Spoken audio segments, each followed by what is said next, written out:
7 मार्च 2018 को senate of Pakistan में transgender persons protection of rights act के नाम से एक एक्ट पास किया गया, जो कि 8 मई 2018 को नेशनल असेंबली ऑफ पाकिस्तान में पास होकर कानून बन गया। अब ये जब कानून बना तो इसे क्रिटिसिज्म कम और एप्रिसिएशन ज़्यादा मिली और कहा जा रहा था कि ये कानून ख्वाजा सराओं के लिए बहुत बड़ी जीत है। लेकिन आज इस कानून के बनने के करीब 4.5 साल बाद हालात बिल्कुल बदल चुके हैं, यानी इस कानून को एप्रिसिएशन बहुत ही कम और क्रिटिसिज्म बहुत ही ज़्यादा मिल रहा है और कहा जा रहा है कि इस कानून के बनने का मकसद ख्वाजा सराओं के हुकूक का दिफा नहीं बल्कि LGBT मूवमेंट के एजेंडे को प्रोमोट करना है। तो चलें आज की इस वीडियो में जानते हैं कि ये LGBT मूवमेंट क्या है, ये जो कानून पास किया गया है ये क्या है और अचानक से इस कानून के हवाले से इतनी ज़्यादा बातें क्यों करी जा रही हैं। लेकिन वीडियो शुरू करने से पहले 2 बातें हैं जो मैं आपसे करना चाहूँगा।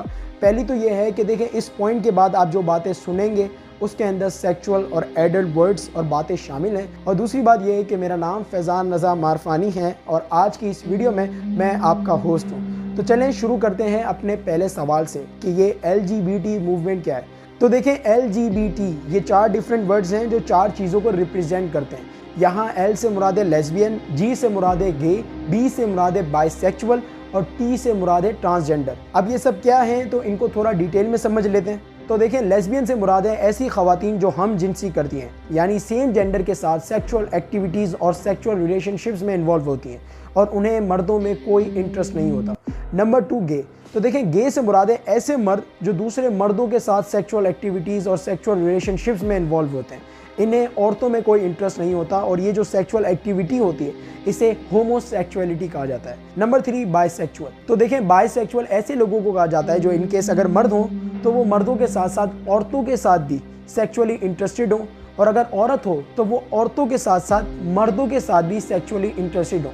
वेयर एज लेस्बियन और गे में क्या होता है, लेस्बियन में औरतों को सिर्फ औरतों में ही इंटरेस्ट होता है और गे में मर्दों को सिर्फ मर्दों में ही इंटरेस्ट होता है। लास्टली हमारा चौथा वर्ड ट्रांसजेंडर, इसे मैं कहूँगा कि आप थोड़ा ध्यान से समझिएगा क्योंकि एक तो इसमें काफ़ी कन्फ्यूजन पाई जाती है और दूसरा ये कि ये जो कानून पास किया गया है ना उसमें भी ट्रांसजेंडर पर्सन जो है वो वर्ड इस्तेमाल किया है, तो इसे थोड़ा सा ध्यान से समझिएगा। तो देखें, ट्रांसजेंडर ऐसे लोगों को कहा जाता है जिनकी जेंडर आइडेंटिटी उनके जेंडर एक्सप्रेशन से डिफरेंट हो। इसका मतलब ये है कि सपोज करें एक बच्चा पैदा हुआ, अब जब वो पैदा हुआ तो उसके जो सेक्सुअल ऑर्गन्स हैं उसकी सेक्सुअल कैरेक्टरिस्टिक्स को देखकर डॉक्टर ने कहा कि ये मेल है।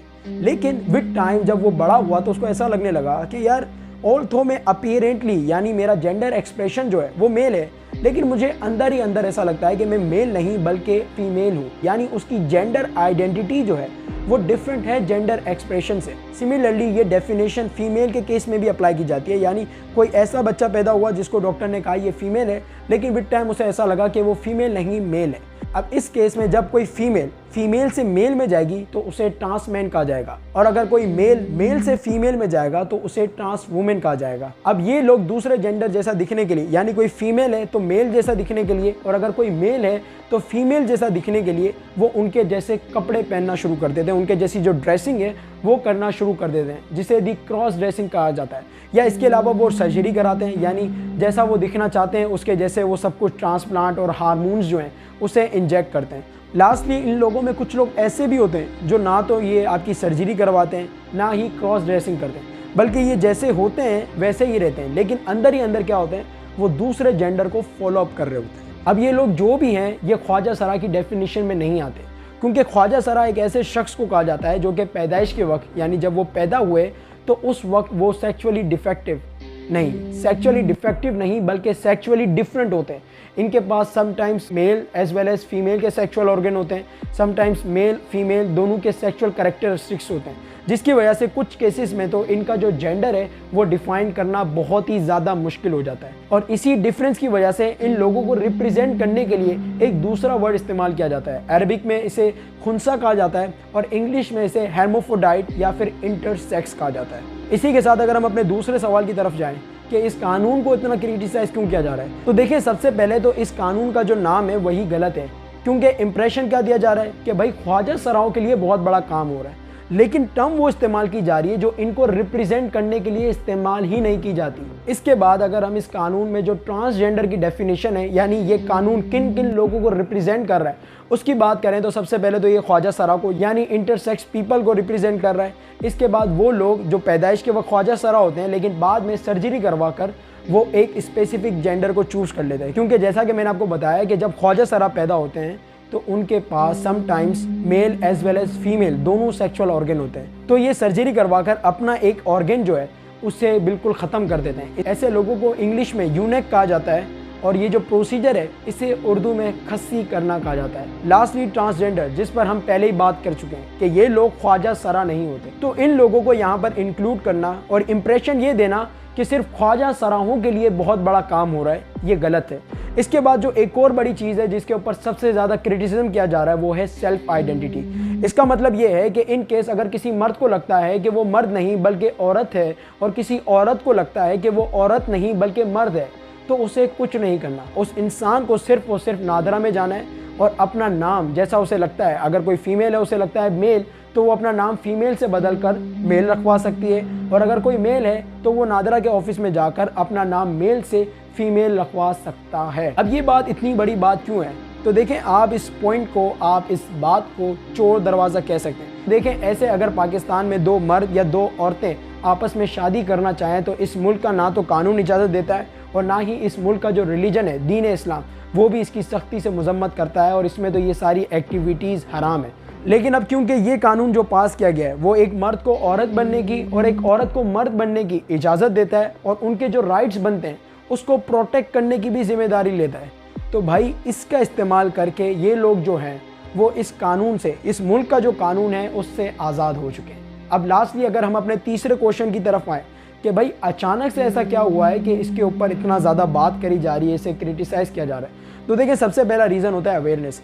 अभी भी बहुत सारे ऐसे लोग हैं जिनको पता नहीं है कि ट्रांसजेंडर और इंटरसेक्स यानी ख्वाजा सराओं में क्या फ़र्क है। दूसरा रीज़न है अफेक्ट। देखिए, कोई भी कानून पास किया जाता है तो वो कानून कैसा है वो जब पता चलता है जब वो अमल में आता है। इसकी मिसाल ऐसी है कि देखिए, कोई ऐसा मुल्क है जहाँ पर चोरी पर फांसी की सज़ा लगा दी गई है। भाई ये पाकिस्तान नहीं है, किसी और मुल्क की बात कर रहा हूँ। तो अब भाई क्या होगा कि जब तक कोई चोरी नहीं करेगा किसी को फांसी ही नहीं दी जाएगी। अब शुरू में तो लोग क्या कहेंगे कि यार ये कानून तो बिला वजह का है, इसके कोई अफेक्ट ही नहीं है, लेकिन जिस दिन कोई चोरी करेगा उस दिन लोगों को इस कानून की अहमियत और इस कानून के अफेक्ट को पता चलेगा। इसी तरीके से जब ये कानून पास किया गया तो लोगों ने समझा कि ये सिर्फ ख्वाजा सराहों के लिए बनाया गया है, लेकिन विद टाइम उन्होंने जब देखा कि इस कानून के बनने के बाद जो LGBT को प्रमोट करते हैं, जो ट्रांसजेंडर के एक्टिविस्ट हैं उसे प्रमोट करते हैं, वो कुछ ज़्यादा ही इन एक्टिविटीज़ को प्रमोट करने लगे और जब उनसे सवाल पूछा गया तो उन्होंने अपने डिफेंड में इस कानून का इस्तेमाल किया, जिससे लोगों को अंदाज़ा होने लगा कि ये कानून किन किन चीज़ों को रिप्रेजेंट कर रहा है। लास्टली रीज़न हो सकता है, और इसमें हम खुद अपने आप से थोड़ा खुद भी सवाल पूछें, और वो ये है कि अजाब। भाई जैसे ही हमारे मुल्क में अजाब आया, हमारे मुल्क में ज़लज़ले आए, तो लोगों ने कहा क्योंकि ये कानून पास किया गया है इसकी वजह से हमारे मुल्क में अजाब आ रहा है, हमारे मुल्क में होमोसेक्सुअलिटी हो रही है, और यही एक वजह थी जिसकी वजह से कौम लूत पर भी अजाब आया। लेकिन हम इतने इग्नोरेंट हैं और इतना कम सोचते हैं कि हमें सिर्फ यही एक वजह दिखी। मतलब हम सिर्फ ये देखते हैं कि कौम लूत पर अजाब इसलिए आया क्योंकि उसमें होमोसेक्सुअलिटी थी, लेकिन हम ये भूल गए कि इससे पहले इस्लामिक हिस्ट्री जो है उसमें ऐसी इतनी कौमें हैं जिन पर उन रीजंस की वजह से अजाब आया जो हमारी सोसाइटी में, हमारे मुल्क में तो कॉमन है। जैसे नाप तोल में कमी करना, एक दूसरे से झूठ बोलना, हर तरीके का बुरा अमल करना, हराम कमाना, इसके अलावा तरह तरह के जो मसले मसाइल हैं उसमें हम पहले ही इन्वॉल्व हैं, लेकिन हम अपने आप को सेटिस्फाई करने के लिए सिर्फ ये पॉइंट का इस्तेमाल कर रहे हैं कि भाई हम पे अजाब इसलिए आ रहा है क्योंकि हम जो कौम लूत की कौम कर रही थी वो भी हम कर रहे हैं। अब इन सब चीज़ों का मकसद ये नहीं है कि सोसाइटी में इतनी ज़्यादा बुराई हो रही है तो हम एक और बुराई को करने दें, डेफिनेटली नॉट। सिंपली इसका मकसद ये है कि हम थोड़ा सोचें कि हम कहाँ खड़े। इसी के साथ ही हमारी वीडियो के जो सवालात थे वो ख़त्म होते हैं। इन द एंड मैं आपसे कहूँगा कि इस वीडियो को ज़्यादा से ज़्यादा शेयर कीजिए ताकि लोगों को इसके हवाले से अवेयरनेस मिले। वीडियो अच्छी लगी हो तो इसे लाइक कीजिएगा, और अगर आप आने वाले वक्त में भी इन्फॉर्मेटिव वीडियोज़ देखना चाहते हैं तो मेरे चैनल को सब्सक्राइब कीजिएगा। अल्लाह हाफिज़।